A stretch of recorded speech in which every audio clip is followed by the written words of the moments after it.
Well, I mean, I think first and foremost at the moment, it's a pretty tough time. Some people are Yeah. doing it really tough out there, and that's hard. I've got friends that have, when I rang to say, can I shovel some silt, they said it's no use unless you've got a digger, mate, because there's just so much silt, right? So the first thing is that, and as the government has been, $1 billion further announced on the stock banks of the Tūraukuri last week, standing right alongside, because it's a locally led recovery, right? So they're standing right alongside the local councils and local agencies to make sure that people get what they want. And I appreciate that things feel like they're not coming fast enough for some people, but it's been a hugely damaging kind of event, and there are some huge and difficult decisions that have to be got right. It's not easy just to come in and wave a magic wand and make, 500 million tonnes of silt go away? Yeah. And I mean, the funding's there for that, right? But you can't magic it away. It's a big job. And so I suppose what I'd say is I know from speaking with Chris Hipkins and Grant Robertson and Kieran McAnulty and other ministers, that they are absolutely there and committed to funding whatever is required. And they've said it'll be a rolling maul, right? Yeah. They'll keep bringing more, and then they'll see what the need is and they'll bring more again.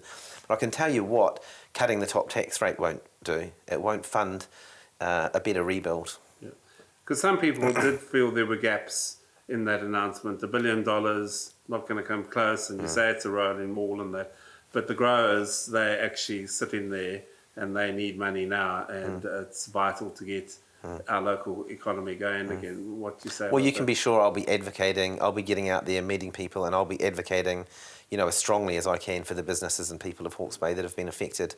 Obviously I'm new to this, I haven't got all the detail on what's going on, but I'm happy to hear from people on a case-by-case basis and advocate for them. What do you think you can do for the people of S Valley and that who are really suffering? You as a candidate, and what do you think you can do? Well, I think that's tricky because, again, short of magicking away, an enormous amount of silt, which is the only thing that's going to, there are parts of the Esk Valley that are so damaged. It's going to be some years before things get anywhere near like to how it was before, and the land use may be changed. So, I think what I can offer is that I'm somebody that's got a track record of working with people and organisations and businesses in the public and the private sector to get stuff done. And I can't tell you what that is all right now, but I can get in there and get leaders to work more effectively. I think that's been my track record. Having a background as a clinical psychologist, do you think that will help you in your campaign? Help me in politics. Yeah.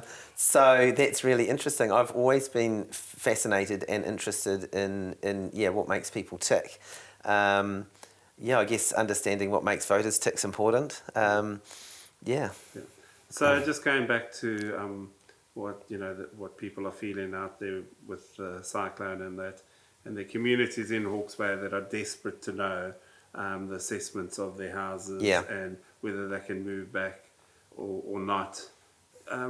There's criticism that the government is taking their time, and could it have gone faster? Can it go faster on this issue? Well, I think they're working on that, but if you have a look at the examples of things like the Canterbury earthquakes, these are pretty irrevocable decisions once they're made, and you can't get it wrong.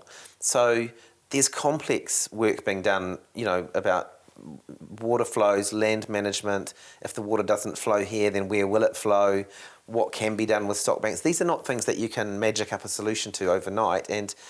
But I do know that every effort is being made to get to the decisions around that stuff as quickly as possible, because it's awful. It must be awful living with that uncertainty.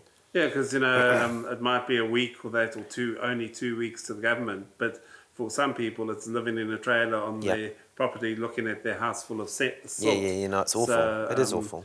Do you think the government is aware how people are suffering? I think they are, and I've heard ministers say that when officials have come up with certain plans, they've said, no, you need to go and see what's happening, right? So I think that the key ministers have been here multiple times. So from early on, they have been looking very closely at what's happening on the ground and pushing as hard as they can to get change to happen. But it's big and it's difficult, and these things you can't magic it away. Unfortunately, it's sad and it's hard, but there's not simple solutions for some of these problems.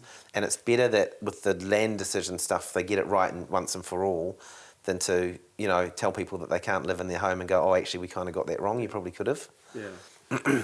Now, obviously, I'm sure you agree with this, that you've been sitting thinking and I watch Stuart sort of campaign and everything like that, and now suddenly you're it. Yeah. Is that have you got a steep learning curve in sort of just the knowledge you have to know? Yeah. I guess so. I mean, do you mean knowledge in terms of how to be a candidate, or knowledge about policy and Well, and knowledge about policy, knowledge Yeah. about what the needs are of the people on the ground, Yes. and also how to be a candidate, I suppose, so Yeah. all of the above. I think, yeah, absolutely. Yeah, I've seen it from the other side. I suppose I've observed from close up for a long time. I'm pretty keen, follower of politics and economics and what's going on. I mean, I work with senior business leaders, right? So we're talking about the economic context all the time of the decisions that they need to make. So, I'd like to think I'm a reasonably quick study, and I'm, drinking from the fire hydrant of, information.